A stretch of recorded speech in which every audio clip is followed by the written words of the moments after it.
Assalamualaikum warahmatullahi wabarakatuh. Alhamdulillah, nahmaduhu subhanahu wa ta'ala hamdan yuwafi ni'amahu wa yukafi'u mazidah. Ya Rabbana lakal hamdu kama yanbaghi li jalali wajhika wa 'azimi sultanik. Subhanaka la nuhsi thana'an 'alaika anta kama atnaita 'ala nafsik. Walakal hamdu wa lakal syukru 'ala dhalik. Allahumma salli wa sallim ala habibina sayyidina Muhammad wa ala alihi wa ashabihi wa tabi'ina lahum bi ihsanin ila yaumiddin.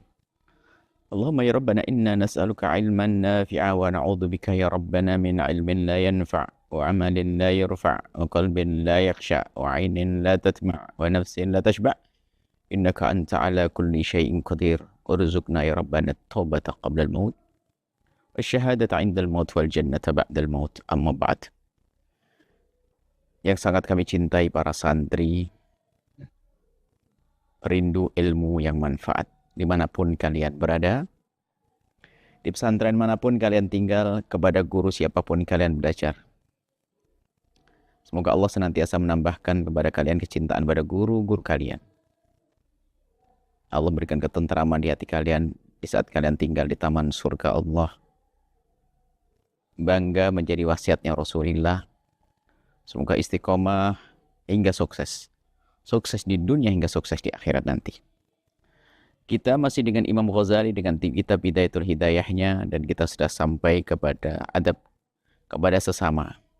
Penting sekali, adab kepada sesama. Sesama itu bisa saja orang tua, bisa saja guru, bisa saja anak, bisa saja murid, bisa kawan kerja dan lain sebagainya. Dan semuanya ada adab dan tata keramanya. Adab menjadikan indah, adab menjadikan mesra, adab menjadikan baik. Makanya tidak beradab itu membuat kericuhan, membuat ketidaknyamanan orang yang tidak beradab. Maka ayo kita menjadi orang beradab kepada siapapun. Adab kepada Allah, iya jelas. Makanya kita hadirkan di kalangan para santri, adab kepada Allah, adab kepada Rasulullah, adab kepada orang tua, adab kepada guru, adab kepada murid, adab kepada anak, adab kepada kawan, adab kepada pembantu di rumah, adab kepada kitab, ada semuanya adab. Dan adab itu menjadi semuanya indah.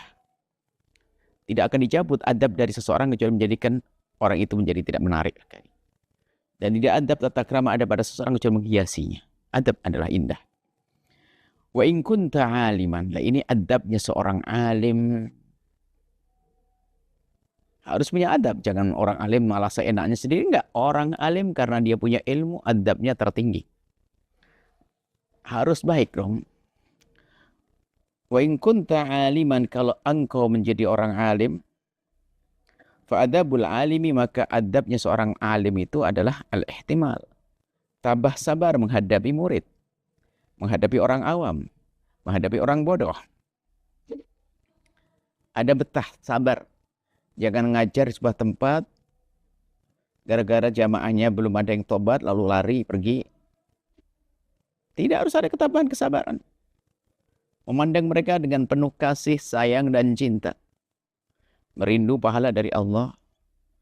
Sehingga di saat mengajar orang kok belum mendapatkan hidayah mereka, seorang pengajar sudah mendapatkan pahala dari Allah. Mengajar kedua kalinya juga mendapatkan pahala yang kedua. Mengajar ketiga kalinya tetap mendapatkan pahala. Dan terus seperti itu. Ini harus dihadari. Maka dari itu seorang alim harus punya ihtimal, sabar, betah, tahan menghadapi santri, menghadapi murid. Waluzumul hilmi, menetapi satu sifat tenang, penuh kesabaran, fil umur dalam segalanya. Jangan gerusa-gerusu, gerudak-geruduk, akan tapi menjalankan segala sesuatu adalah dengan tenang, tampak kalau dia bijak, tidak buru-buru. Wal julusu bil haibati, duduknya duduk berwibawa. Artinya memang dia harus menjaga wibawa dalam arti agar tidak menjadi orang yang diremehkan. Sebab kalau diremehkan, ilmu yang diremehkan. Membangun keakraban dengan murid, ya seni dalam bergaul. Sebuah kebaikan. Akan tapi kalau dia meletakkan di tempat yang tidak layak, mulai dari duduknya, duduk yang tidak beradab, sangat Anda pun terpesona dengan seorang guru yang ternyata duduknya adalah dengan penuh adab. Pandangannya juga terarah. Kini saja sederhana. Kalau Anda melihat seorang guru ternyata di saat duduk dengan adab, mana yang lebih menarik bagi Anda? Atau lihat guru ternyata lihatnya misalnya. Berbeda, jadi adabnya, duduknya pun harus direncanakan. Kenapa? Dia adalah suri toladan. Dia akan menyampaikan pesan. Dia akan mengajari orang agar yang diajar nanti nyaman dengannya. Duduk dengan penuh wibawa. Al-samtil waqari, dengan sifat duduk yang penuh dengan ketenangan. Ma'itrakir ra'si, dengan menundukkan kepala. Allah. Ustadz, seorang alim, ternyata cara duduknya adalah cara duduk yang memang menunjukkan ketawaduan. Dari hati yang tawadhu lalu ditampakkan dalam bentuk zahir yang tawadhu.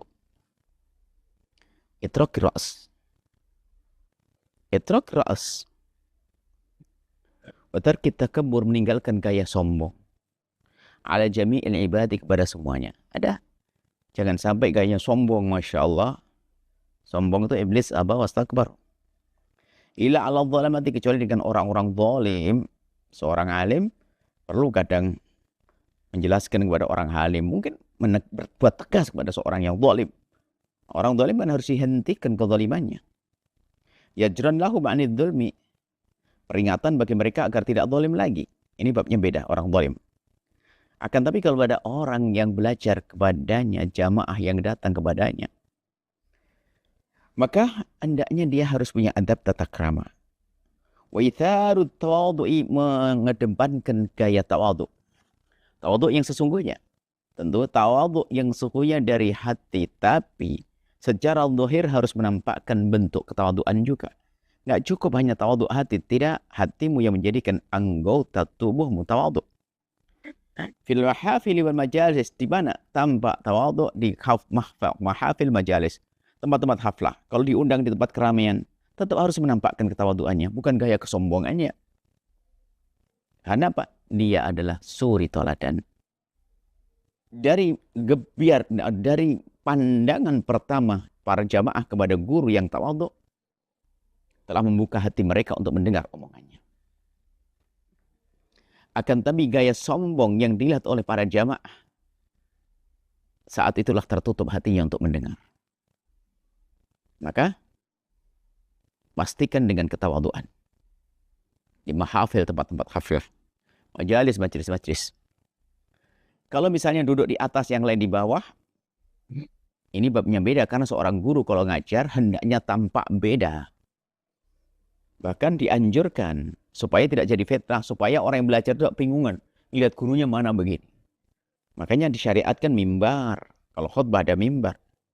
Kalau guru mengajar di tempat yang lebih tinggi, ini kenapa? Mempermudah. Bukan babnya sombong di sini, tidak. Itu beda. Secara zahir memang begitu diajarkan. Nabi di saat mengajar para sahabat Nabi, antara naik ke batu yang lebih tinggi atau naik ke bakal kudanya, keledainya, untuk bisa melihat semuanya. Sebab di sisi lain seorang murid itu dianjurkan sebisa mungkin melihat wajah guru dan menghadapkan dengan wajah dan badannya. Nah, kalau seorang murid dianjurkan menghadapkan wajah dan badannya kepada seorang alim, maka tidak akan bisa kecuali seorang alim menempatkan di tempat yang dia lebih tinggi dari yang lainnya. Kalau Anda seorang guru, justru itu yang harus Anda lakukan. Jangan sampai gaya tawadhu yang tidak pada tempatnya. Gara-gara ada orang tua di kiri kanan. Oh enggak, ini babnya beda. Ada orang tua, dia bukan ustadz, bukan ngajar. Bolehlah kalau kita letakkan di kursi yang sama dengan kita, oke. Dengan Anda sebagai seorang ustadz, oke. Tapi kalau ternyata tidak ada, ya tidak apa-apa.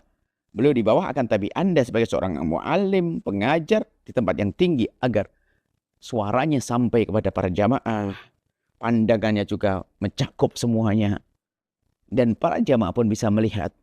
Ini membantu mereka di dalam belajar. Dan itu tidak bertentangan dengan gaya tawadhu. Nah, sebab itu babnya beda. Babnya adalah justru itu yang diajarkan, dianjurkan agar seorang guru berbeda, tampil tempat yang berbeda untuk mudah dikenali. Wa tarkul hazali wa ta'abati, mengurangi atau meninggalkan guyonan, sendagura, tentunya berlebihan. Kalau sendagura sesaat-sesaat itu kan wajar, hidup. Tapi kalau full ketawa-ketawa, full, ini yuthib ma'al wajhi, menghilangkan wibawa. Sehingga menjadi tidak dihargai. Dan memang seorang guru bukan mencari penghargaan, akan tapi dari tidak dihargai oleh manusia, artinya orang pun tidak akan mau mendengar omongannya. Ini kan bahaya. Warifku, dan hendaknya seorang guru, arifku penuh kelembutan bil muta'allimi dengan murid. Jangan menjadi guru yang menakutkan, seram, killer. Guru yang, wah pokoknya paling, kan ada sebuah pesantren atau pondok, ada guru yang paling ditakuti karena kejamnya dia. Ya jangan jadi guru semacam itu kan bukan hal yang baik. Jadilah guru yang dikagumi, alim yang dikagumi, ustadz yang dikagumi. Jangan action serem, jalannya pun mukanya masam, tidak ada senyum. Wata'anni, dan juga sabar. Ta'anni, sabar, pelan-pelan menghadapi bil muta'ajrif. Muta'ajrif itu orang yang santri yang gayanya sombong. Tanyanya ngetes. Tanyanya bukan tanya beneran. Nggak bener deh cara beradab, cara tanyanya itu buat. Nggak perlu reaksi, nggak perlu marah di mimbar, nggak perlu marah di masjid. Ya. Dia memang keadaannya begitu tuh. Santri muta'ajrif. Santri yang cara bertanya sudah nggak benar, nggak punya adab. Dan nggak layak bertanya dia. Dan caranya pun gaya tampak kesombongan. Muta'ajrif itu bagaimana? Kan tidak menarik. Tapi seorang guru harus punya ketabahan dengan buru-buru. Ini. Wa islahil balidi, dan membenahi wa islahul balidi, dan seorang alim siap membenahi orang yang balid bebal bi husnil irsyadi, dengan cara memberikan petunjuk yang bagus dong. Jangan mentang-mentang orang yang bebal lalu dibentak-bentak ya. Lalu marah-marah, nggak begitu dong. Justru tetap kita dengan kelembutan, penuh kasih, perhatian, seperti itu. Wa takil hardi alaihi, dan meninggalkan gaya sombong kepada mereka, meremehkan. Orang balid babal seolah-olah nggak dianggap bebel, nggak paham dia paling. Merendahkan, biasanya kan begitu. Karena menganggap dia bebal, nggak mudah paham, lalu dianggap dia nggak paham omongan kita, sehingga keberadaannya pun menjadi semestinya tidak ada, nggak terlalu berarti. Mungkin kan dalam kehidupan kita tuh ada orang yang nggak terlalu dianggap keberadaannya. Seorang alim nggak boleh seperti itu, siapapun mereka adalah harus disayang. Memandang mereka dengan penuh kasih sayang dan cinta. Wa tarkil anafati min qaul, jangan ngomong keras. Wa tarkul anafati min alqaul, min qauli wal anafati, wa tarkil anafati min qauli la adri, jangan ogah-ogahan atau tidak bisa, nggak mau berkata la adri, tidak tahu, di saat dia tidak tahu. Nah ini seorang alim ini tantangannya memang kesombongan saja. Jangan sampai tidak berani mengatakan tidak tahu di saat ditanya. Dan ketahuilah, jika seorang alim lalu ditanya kemudian dia berkata tidak tahu, tidak akan menjatuhkan nama baiknya. Bahkan di hati orang-orang yang faham, orang cerdas, disitulah kekaguman akan semakin tumbuh. Kepercayaan semakin tumbuh. Karena apa? Orang-orang akan semakin percaya, oh Ustaz ini hebat. Dia kalau tidak tahu ngomong tidak tahu. Artinya dia tidak akan ngomong kecuali yang pasti tahu. Itu menambahkan kepercayaan dari seorang murid, seorang jamaah kepada gurunya. Wasarih himmati ila sa'ili. Kalau ada orang bertanya, hendaknya sorful himmah, mencurahkan perhatian kepada orang bertanya. Jangan seolah tidak dianggap. Tidak. Pertanyaan apapun, kan kita semua bisa menjawab seorang guru. Termasuk jawabannya la adri tadi. La adri, saya tidak tahu. Artinya jangan sampai menyepelekan, meremehkan yang bertanya seolah nggak didengar. Perhatikan. Sorful himmati. Kita mengerahkan perhatian kepada orang yang bertanya tadi. Wa tafahumi su'ali, dan berusaha memahami pertanyaannya. Jangan sampai nanti kita salah menjawabnya. Tafahum itu menampakkan kalau kita berusaha untuk faham. Artinya Anda mendengar, menampakkan paras yang Anda juga ingin memahami. Itu apa? Masya Allah. Ini ada makna yang luar biasa yang masuk ke hati seorang yang bertanya. Wa qabulul hujjati, Dan sebagai seorang alim harus berani menerima hujjah jika terjadi perdebatan. Perbedaan pendapat dengan siapapun, seorang alim sejati tidak pernah ragu mengambil pendapat orang yang berlawan dengannya kalau itu benar. Tidak boleh sombong, sudah tahu dirinya salah masih dibela. Ini bodoh di atas bodoh. Wal inqiyadu lil haqqi, hendaknya tetap patuh pasrah kepada kebenaran. Ciri alim sejati, makanya nggak ragu ngomong la adri, tidak tahu. Di saat berdebat ternyata dia kalah, nggak ada masalah, kita insyaf ngikuti. Atau diskusi ternyata kalah, ngikuti itu gampang, nggak ada masalah. Tidak akan meruntuhkan, tidak akan menjatuhkan nama baik. Di hadapan Allah tambah tinggi pangkatnya. Wal inqiyadu lil haqqi rujui ilaihi indal hafati, berani kembali kepada kebenaran di saat dia telah salah. Rujuk. Jadi berani meralat. Berani mengatakan kemarin aku salah, yang benar ini. Ini hebat. Ulama yang hebat.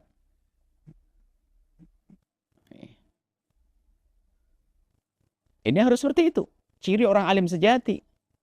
Jangan semuanya dijawab tapi salah-salah. Ada kesombongan dalam dirinya.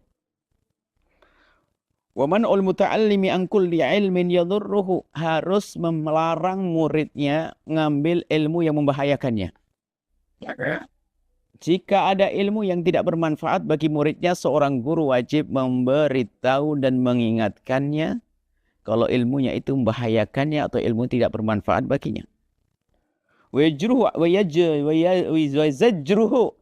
dan menghalau, menghentikannya, an ayyurida bil ilmi an nafi ghaira wajhillahi, dan mengingatkan, mewanti-wanti agar tidak mencari ilmu kecuali karena Allah.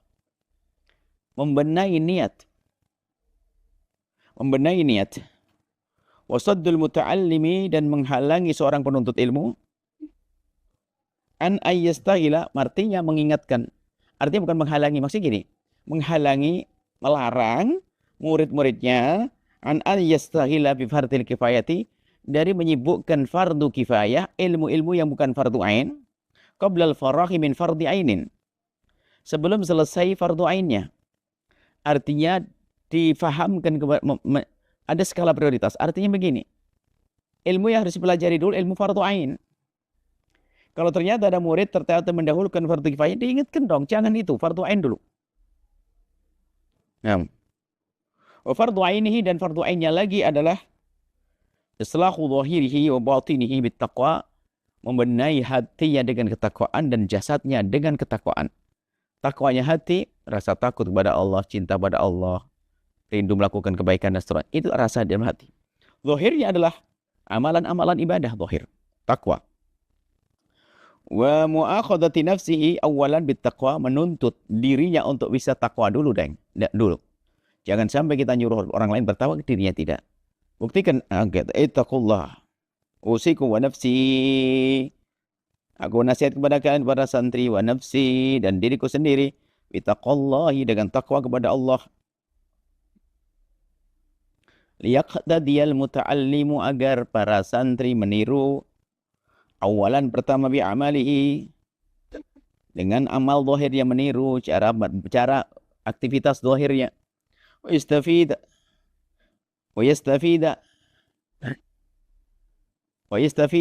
liyaqtadiya wa yastafida, dan bisa mengambil faedah yang kedua, tanian min aqwali, dari omongannya. Coba. Dari perilakunya mudah ditiru karena sudah mempesona, dan omongannya pun mudah diterima karena dia penuh kelembutan. Ini adalah akhlak yang hendaknya dimiliki oleh seorang alim. Subhanallah. Ini saja kayaknya perlu dipotong, semua ustadz harus baca, mengulang-ulang setiap kali baca ini. Yang disampaikan membosankan nasihat. Terus diulang-ulang, terus diulang-ulang, terus diulang-ulang. Nah ini. Dan ini untuk menjadi ustadz semacam itu, tentunya nanti ada mukaddimah besok. Pertemuan yang akan datang, wa in kunta muta'alliman, kalau engkau menjadi seorang muta'allim, kalau engkau menjadi seorang murid, itu bagaimana adabnya? Nah, di saat dia menjadi murid tidak beradab, biasanya susah menjadi guru yang beradab. Yang tidak layak menjadi murid, maka tidak layak menjadi guru. Yang nggak bisa menjadi murid yang baik, nggak akan bisa menjadi guru yang baik. Maka selagi menjadi santri, jadilah santri terbaik, santri yang baik. Dari sisi akhlak, bukan masalah kecerdasan, masalah itu berbeda. Tapi akhlak bisa saja, siapa saja. Akhlak bisa dipaksakan.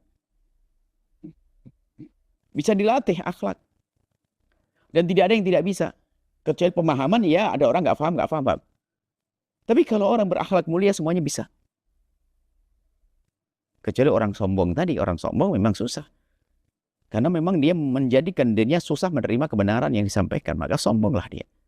Sengsara orang sombong. Nah, adab seorang guru seperti itu. Seorang mu'alim, seorang pembimbing harus seperti yang disebutkan oleh Imam Ghazali tadi. Masya Allah. Ayo kita koreksi. Dan kadang kita itu dalam masa yang bersamaan kita sesaat menjadi guru. Sesaat menjadi murid. Dan ternyata ini semua ada kesinambungan. Bisa menjadi guru akhlaknya baik, menjadi murid baik. Baik semuanya. Dan hampir tidak ada. Kalau memang dia menjadi murid baik, pasti menjadi guru baik. Menjadi guru baik, murid baik. Dan Imam Al-Ghazali rahimahullah ta'ala mengajarkan kita perlahan-perlahan hari ini. Ingat, in kunta aliman, ya khusnudan, kalau engkau menjadi seorang alim, akhlakmu harus begini. InsyaAllah. Semoga Allah memberikan pada kita ilmu yang manfaat. Menjadi murid yang baik. Untuk guru yang baik. Dan semoga kita menjadi guru yang baik. Untuk murid yang baik. Kami ingatkan kepada para santri. Jaga gurumu. Baik-baiklah dengan gurumu. Yang beradab dengan gurumu. Dengan murid-muridmu. Jadikan hidup itu nyaman, indah. Semoga Allah memberikan kepada kita ilmu yang manfaat. Memudahkan kita untuk mengamalkan ilmu.